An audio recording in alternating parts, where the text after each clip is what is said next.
সাতক্ষীরার কলারোয়ার আব্দুল মজিদ 12 মাসই কুল চাষ করে বাজিমাত। অসময়ে কুল পেয়ে খুশি ক্রেতারা। এদিকে জেলায় মৌসুমের কুল চাষে যুক্ত 32,000 চাষি। জেলার কৃষি গবেষকদের মতে 2010 সালে জেলার কলারোয়া উপজেলাতে প্রথম বাণিজ্যিকভাবে কুল চাষ শুরু হয়। এরপর জেলার সব উপজেলায় পুষ্টিগুণ সমৃদ্ধ এই ফলের আবাদ ছড়িয়ে পড়ে। আমি এই বাগানে লাগাইছি 1 বছর আগে 1.5 বিঘা জমি। 1.5 বিঘা জমিতে আমার গাছ আছে 103টি।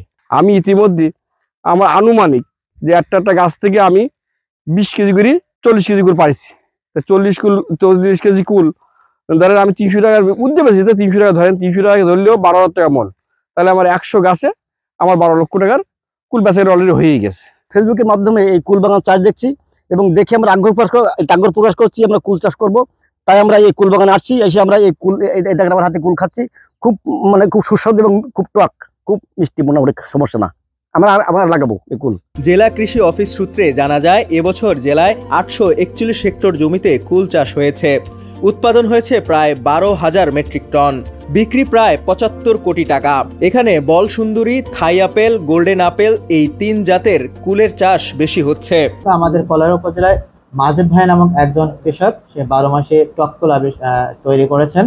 এটা আমাদের অবজারভেশনে রয়েছে এবং ইতিমধ্যে আমরা কৃষি গবেষণার সঙ্গেও কথা বলেছি।